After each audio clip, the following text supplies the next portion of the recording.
It's a great question because most transition problems don't start with bad decisions. They start with incomplete questions. So today, we're going to give you 10 questions that we as advisors wish more owners would ask, either of us or of themselves. Welcome back, everyone, to the Journey to an ESOP and Beyond podcast, where we seek to make all things related to employee stock ownership plans both accessible and understandable. I'm your co-host today, Jason Miller. And I'm Makenzie Wirth. And one of the most common questions that we get from owners is surprisingly simple. What questions should I be asking? It's a great question because most transition problems don't start with bad decisions. They start with incomplete questions. So today, we're going to give you 10 questions that we as advisors wish more owners would ask, either of us or of themselves.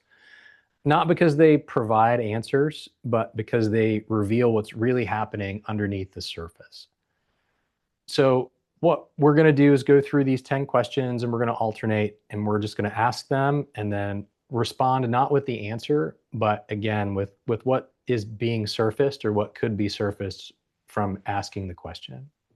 So with that, Makenzie, I think you would like to start with asking some questions. I would love to. So just a reminder, this is from the owner's perspective, or essentially this question is being asked by the owner to themselves in this case. And the first question is, what problem am I actually trying to solve? Yeah, this is a really good one because often clients that are pursuing an ESOP are aware of some things that they are trying to accomplish with the sale of their stock to the ESOP or to a third party or to management or whatever the choice is. But it aggregates a number of things because it solves some problems, some ownership problems, maybe some liquidity needs. Many successful business owners have been working for a long time. And one of the driving factors could be that they're a little burnout.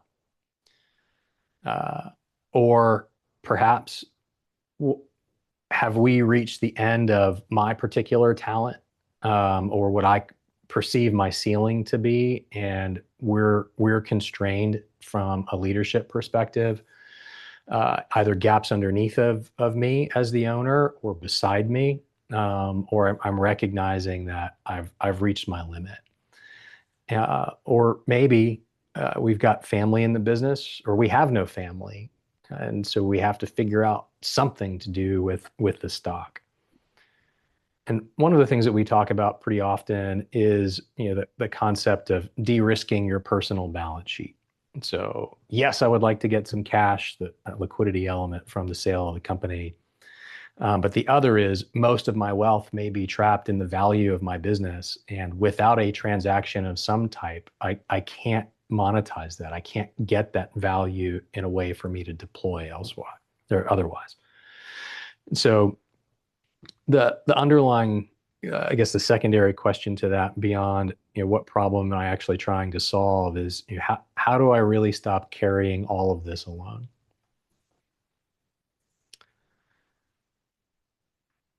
I think we hear that a lot as well from our clients without them asking the question. Maybe when we're asking what is their motivation in selling at this time, these issues become uncovered. They mention, I'm ready to, I've been working hard my entire life and I'm ready to now enjoy my life and it not be entirely work related. And I think we hear it often. So now I have a question for you. So question number 2 on today's list. What happens if I don't do anything for 3 years? If I ask myself that question as a business owner, what would that surface? Yeah, I think if you don't do anything for 3 years or however many years, if you just don't do anything, and it may be this constant whisper you have that, like it's something you need to start thinking about, but you just put it on the back burner and decide to do nothing because that's the easier thing to do, and just focus on your day to day, you could run into a situation where you don't have time to plan for your exit properly and you're more reactive rather than proactive, and things become more urgent. Maybe you've already hit your burnout and you're ready to get out in the next year or even less than a year. And there's a sense of urgency to sell, and that rushes your decision.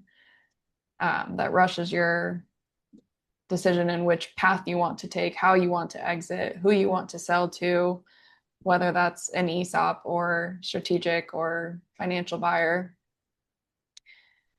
The other piece of it is there's kind of an opportunity cost. If you do nothing and you wait 3 years and you have an idea of what you can sell your business for in your head, and you get that valuation done and it's nowhere near what you would like to receive as the seller, well, if you had done this 3 years prior, you would have known the value and you could plan, what do I need to do in the next 3 years to increase the value of my business to be able to get the most out of the stock that you own.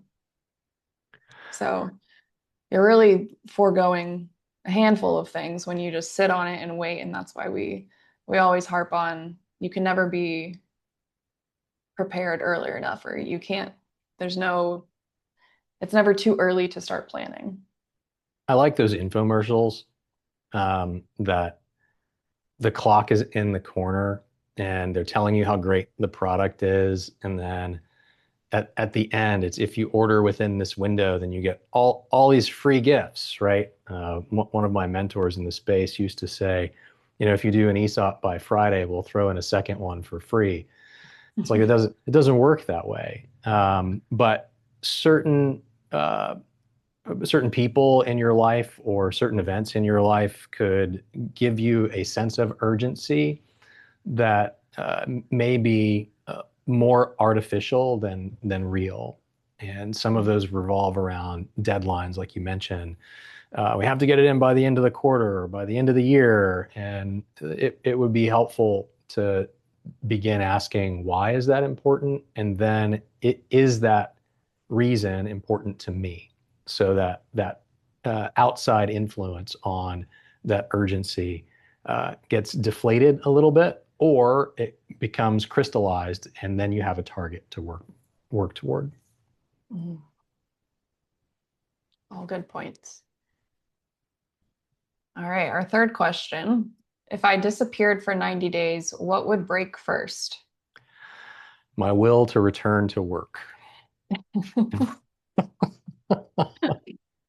90 days of vacation sounds nice. A dream. 90 days of vacation. So what this would highlight is where you may be concentrated as a leader. And a lot of our discussions this year have revolved around bottlenecks and owners being the source of institutional knowledge and expertise and all of that. So if you really evaluated what would happen if you just disappeared for 90 days, it's going to highlight some of those topics. I'd encourage you to check them out, listeners, if you haven't already. The second is, where do decisions end up? Whose desk do they arrive at if you're not there? And then how long do they sit there? Underneath of that is, well, what happens if that arrives at someone's desk? What do we do with it? What is our process around making decisions, or how much of our processes are held up with personality and leadership strength when you're not there to provide it? And then the last part is, maybe nothing would break if you were gone for 90 days. Maybe it would be a great idea for you to plan a 90-day vacation and go, huh, in leading up to this, I want all of my emails read, all of my texts responded to, all of the things that I'm responsible for to be closed out or in a state of doneness that's acceptable and back to someone else. And then see what happens with the organization. And maybe you find out that it's going to run just fine without you, even though you never believed that it could happen. It could. And that's not because you're planning on disappearing, but eventually every transition asks this very same thing to every organization. I like the last point there. I think it really shows if you discover that your organization can operate better than you thought without you there for 90 days, that allows you to trust your team more. So question 4, who besides me truly understands how this business works? Yeah, I like this question. I think it kind of goes or piggybacks off the previous one pretty well. I think this could surface similar to how we mentioned decision concentration. However, this would be knowledge concentration. So who has all the knowledge that is maybe all just in their head from years of experience, and maybe that uncovers the documentation gap where you have one person or a group of people or certain people in the business that truly know and understand a process and how things work just from being with the company and doing it for so many years, but is it truly documented so that others that come onto the team or take the place of someone that unexpectedly leaves, do they know how to perform the work or at least have a starting point with something that is documented? I think this could also uncover your training needs, which kind of goes hand in hand with that. If you have a new team member come on and you do have something documented, it's still a good process to implement some formal training instead of just, oh, here, let me send you this document, follow this. I think this can uncover your need to train either new people or even existing people that in their current role should know how to do X, Y, Z. I think it also, in general, uncovers your leadership bench strength. So if the owner is truly the only one that understands certain nuances of how the business works, that may show a lot of weakness in your leadership bench. Whereas if you had a stronger bench, you would have certain people, at least one or two, that you could rely on and trust, that they understand how the business works almost as well as you do, if not as well. Great point. All right, question 5. What assumptions am I making that nobody has challenged? This is a fun one. Nobody at the top likes to be challenged. And I say that like that. Many of you do, and you've recognized that when folks that work with you and for you question your methods, your thoughts, your vision, that it often causes you to reflect on that in a way that you can better articulate it or flesh it out. And it isn't, sometimes it isn't good for the ego to hear, but in hearing it and recognizing that people are going to sometimes challenge you could put you in this space on, man, why has no one ever asked me why we have these particular colors or where our slogan came from or why we do this way? And if you start turning your creativity and your entrepreneurial spirit toward what no one has ever asked you before about what makes your business successful in the day to day, I encourage you to do that with this question, because it's going to highlight your blind spots.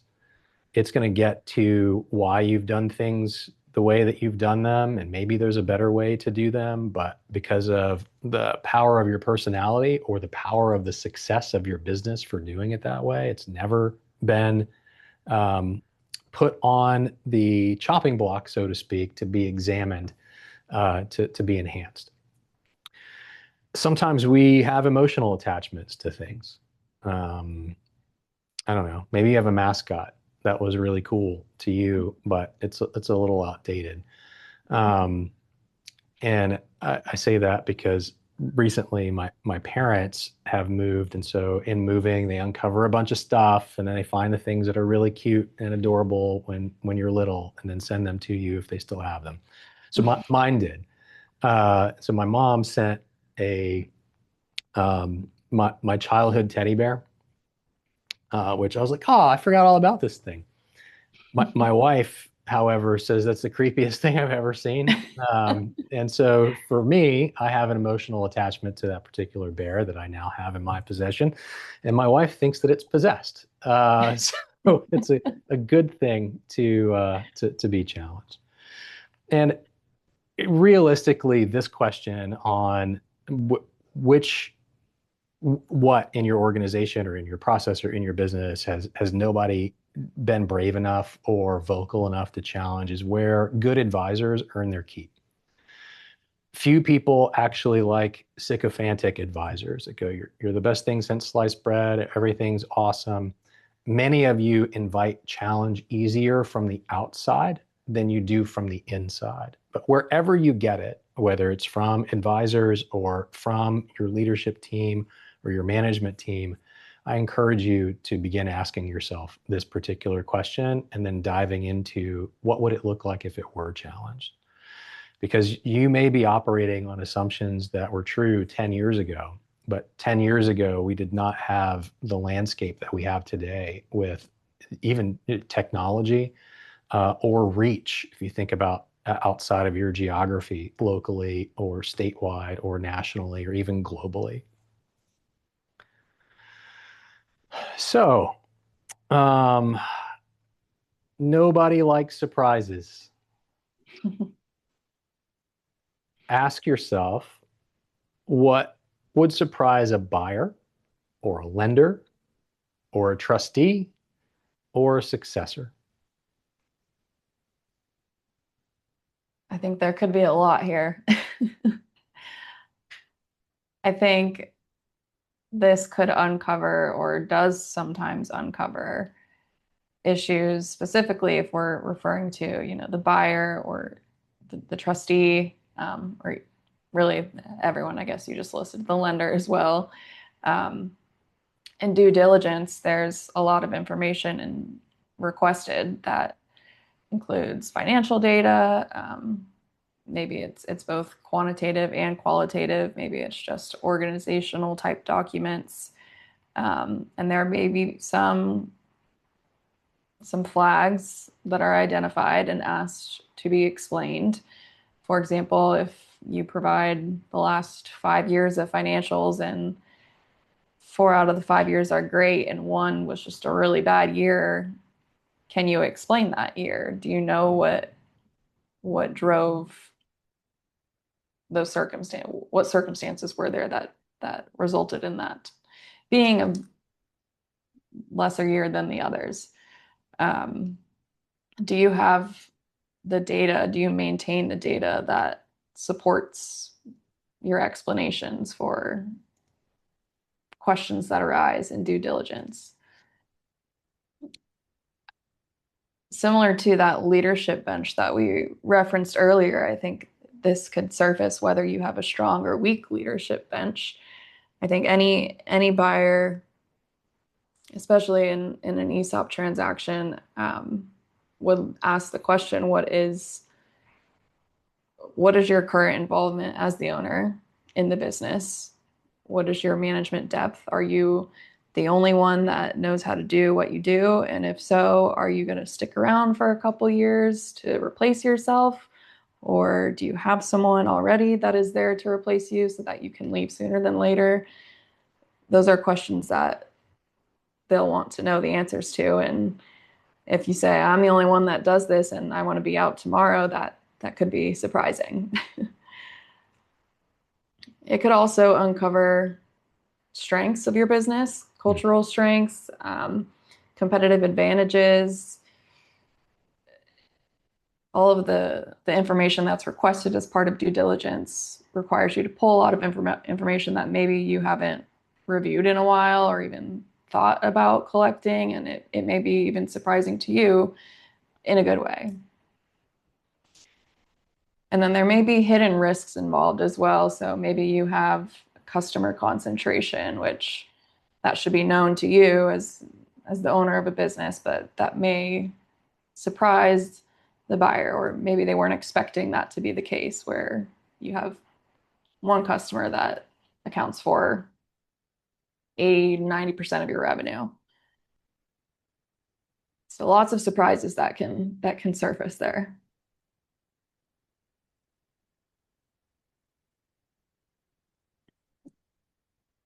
So our next question is, what value exists today because I am personally providing it?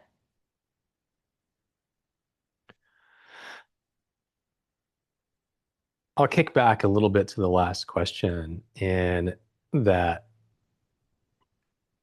whenever you invite someone in to see the inner workings of your business, everyone's going to have something that surprises someone else, whether that's good or bad, like you mentioned, which I think was really important. Not all surprises are bad. And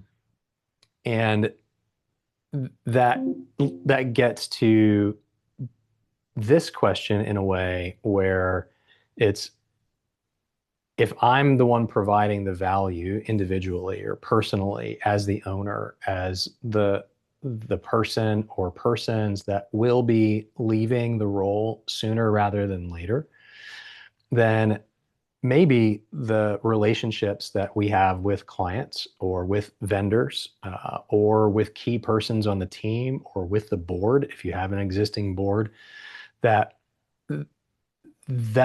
translation or that communication relies solely on you. If you feel like you're the glue that's pulling all of your, not just advisors personally and professionally, but the entire team together, and if you weren't there, it would fall apart in pieces, that says something about what needs to be addressed.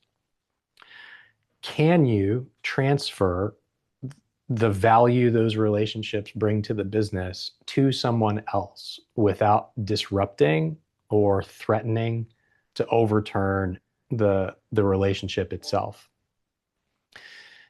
And then who else should be providing that leadership development? What opportunities should you be creating in the meantime? In what areas of the business?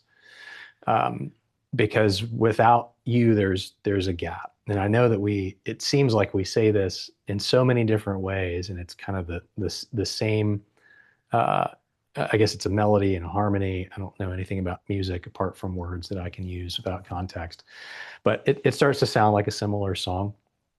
But there could be a high degree of value in your company that is solely there because you are providing that value. So just ask yourself what that could be, and then go back to challenge yourself on that. So since we're being honest and we're asking ourselves difficult questions to ascertain the landscape of this transition, the whole concept of me transitioning my ownership, if I step outside of myself and into the next generation, whether that's your children, whether that's your managers or your employees, and if they inherited the business tomorrow, what would they thank you for? And then on the other side of that same coin, what would they curse you for? I think this is a question that most owners could probably would already know the answer to off the bat. And especially if you go through all the previous questions that we've gone through, it would uncover some of these answers as well. I think for what they would thank you for could include those cultural strengths we discussed. Did you create a great culture in your company and nurture that culture and keep that culture alive throughout the years? Um, that's a huge one. That goes a long way in a company. Is what is the health of your organization, your processes, your people, your connections, and in the community? What is the overall health of your organization? That if that's good, that's of course something that they would thank you for. On the flip side, what they would maybe curse you for could be, for example, that leadership bench that is maybe weak. And if you left tomorrow and you were the main person, the go-to, had all the knowledge, held all the decisions, there would be a lot of leadership debt, which is a phrase that we discussed in our last episode that would probably leave someone very, you know, stressed if you left tomorrow. And then any deferred decisions. So decisions that you've been putting off that are maybe decisions that can be put off for a little bit. Maybe they're long-term goals. There's a decision you want to be made within the next 3 years, 5 years. And maybe they're not so urgent, so you just keep pushing them off, but they're just constantly sitting in that deferred position, and then one day you're gone and someone else is left to deal with it. And maybe they can pick up the pieces of what you started with that decision process, or maybe they have to start from scratch. That would definitely, I think, be something that they would curse you for. I think that's the idea of if you're going to sell your home, and you're like, I should I get the roof replaced? It's 18 years old. Should I get the AC replaced? It's 7 years old. There's still a roof. There's still an AC unit. Should we redo the kitchen counters, or should we update certain things, or just put a fresh coat of paint on it? And in that same vein, the value of your business for these deferred decisions may have a direct value impact on the sale of your business. Will that next generation thank you for kicking that can down the road, or will they curse you for it because inevitably the AC breaks in the middle of the night on the hottest day of the year, and you have to pay emergency rates to get that fixed? It's not like I've been there before, or speaking from experience, but just thinking about it in that context. And I like what you said, which is anyone who asks themselves this question probably already knows the answer to both sides of the coin. I really like the house comparison. It's very true.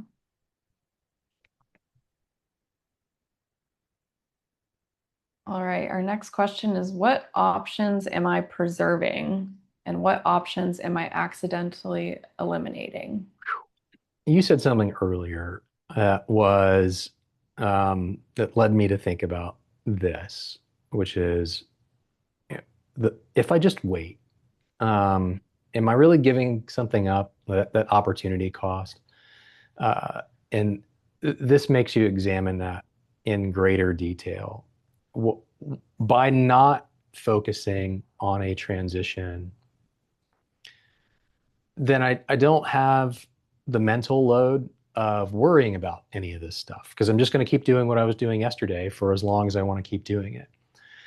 But if I am not thinking ahead, then my options may be limited, maybe more limited actually than before. So if I'm 10 years out from wanting to sell my business and I start then, and I get to examine with whatever my industry is and whatever my place in that industry is, I get to examine, okay, who's interested? Is it a strategic buyer? Do I have a private equity exit? Do I know what an ESOP is? Do I have a management team that has the wherewithal to step in financially in a way that's acceptable to me to buy out my stake? And whether or not you are going to go through with it now, investigating early what's available to you is going to help you focus when the time comes. So you may find that there is no PE interest in your industry or in a company of your size or in how niche your business may be. You may find that there's no strategic buyer for you, and you're left with the options of an ESOP or management team or family. And many people don't have family in their business. So if I only have a couple of options, and I know that without material changes in the economy, those are really going to be my most viable ones, I would want to start educating myself on that early. And that helps me to solve, or at least approach that first question is what am I trying to do with this sale? Now I can prioritize. I do want liquidity at close, or I do want to preserve my culture, or I do want to see this in the hands of management. And the ability to put the company in a position to do that for you without it creating this kind of time vortex around, I got a 90-day sprint and I got to be out from here. And then I didn't plan for this well, that the bank can't give me the liquidity that I want. I'm going to have to take a lot of seller financing, or I'm going to have to take a lower multiple, whatever it might be. Start early, and you don't have to constantly work on things, but you'll identify what it is that you're able to preserve, which is optionality, and then what you're accidentally eliminating, which gets back to maybe I accidentally eliminated the ability to become an ESOP, and I have to have liquidity at close for as much as possible. That leads me to a different type of exit. But I really would have wanted to preserve my culture and to be us for a long, long time for my legacy. And that's what I didn't pay attention to early on. Mm. And we often think in terms of transactions because that's the language that we speak. That's the language your advisors speak. That's the language that you speak. That's culminating in business. That's executing contracts. That's collecting on those contracts after the work has been done. But really the best transitions begin with preserving your choices. We talk about agency on here a lot, and preserving your agency as time goes on. So with that, we get to a really personal question, and this is our last one. And I want you to be optimistic, which is hard coming from a cynic. But I want you to be optimistic and think if your transition is wildly successful, whatever it is, what does your life look like afterward? And I'm going to provide you with one statistic. For a number of years, the Exit Planning Institute put out this state of owner readiness. And consistently, like every couple of years that they update it, it's that in between 70 and 80%, it's kind of fluctuated between 70 and 80% of all sellers regret selling their business within the first year. Mm. And it's not because they didn't get enough money.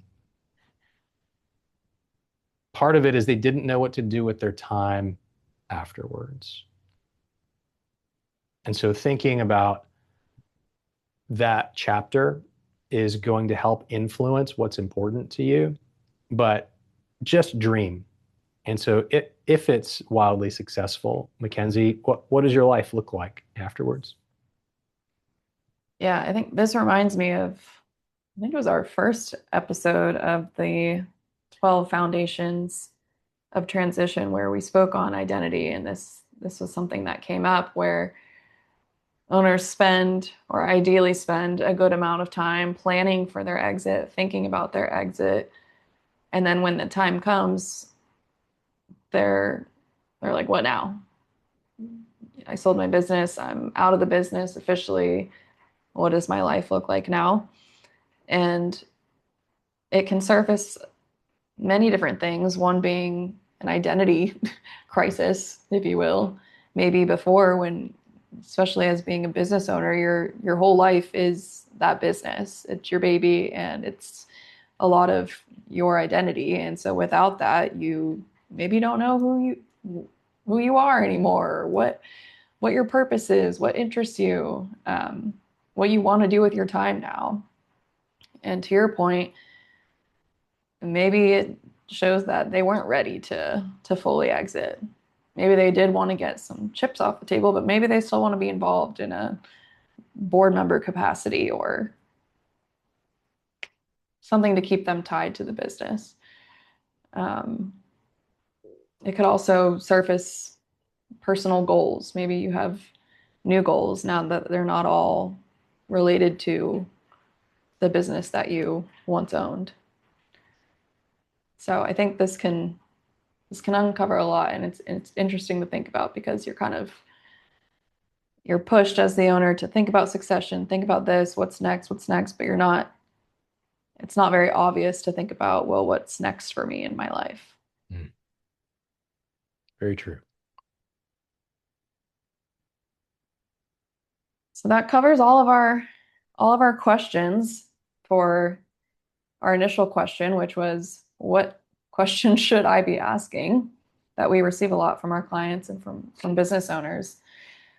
And I think what's interesting about the questions that we've discussed today is none of them really tell you what type of transaction to pursue. They don't tell you what type of transaction is right, whether an ESOP is right, whether a strategic or a financial buyer is correct. Um, they don't tell you whether or not you should sell or if you should keep growing. Um, but I think what they do tell or expose is the reality of the current state of your business and how your role in the business ties into all of these other concepts that are things that are surfaced from these questions. So I think in our experience, the owners who have the best transitions aren't necessarily the ones with the best answers, but they're the ones willing to sit with better questions long enough to discover or uncover the reality that they may not have seen. Well said. So that wraps up our episode today. Thanks for listening. And if you liked our episode, don't forget to subscribe and like and share with a friend. And as always, feel free to interact with us. We want to hear from you, know what you want us to talk about. So find us at journeytoanesop.com. Thank you. Thank you.